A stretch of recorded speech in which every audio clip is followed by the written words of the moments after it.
যে আমার বরগুনাতে 250 শয্যা বিশিষ্ট জেনারেল হাসপাতাল, এই হাসপাতালে আসলে ডাক্তারের যে কোঠা আছে সে জায়গায় পর্যাপ্ত ডাক্তার নেই, ক্লিনার নেই, এবং আমাদের তালতলি 50 শয্যা বিশিষ্ট একটা হাসপাতাল, পাশাপাশি আমতলিতেও একটা 50 শয্যা বিশিষ্ট হাসপাতাল। এ জায়গায় পর্যাপ্ত আমাদের ম্যান পাওয়ার নেই, ডাক্তারের ভালো ব্যবস্থা নেই।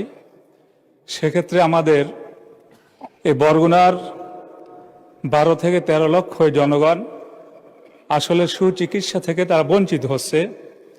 এছাড়াও আমাদের বাংলাদেশে বিভিন্ন জায়গায় আধুনিক মেশিনারিজের ব্যবস্থা থাকলেও বরগুনাবাসী আসলে আমরা দীর্ঘ 17টি বছর শিক্ষা পাশাপাশি সুচিকিৎসা আমরা অবহেলিত হচ্ছি। তো আমি আপনার মাধ্যমে আমাদের যারা কর্মকর্তারা আছেন তাদের দৃষ্টি আকর্ষণ করছি, যাতে করে বরগুনা জেনারেল হাসপাতাল সমূহের ভিতরে পর্যাপ্ত ডাক্তার আমাদের ব্যবস্থা করা হয়।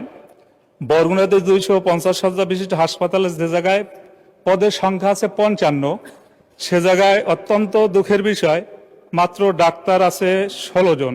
আমতলিতে 50 শয্যা বিশিষ্ট যে জায়গায় ডাক্তার থাকার কথা 24 জন, সে জায়গায় ডাক্তারের সংখ্যা হলো 6 জন।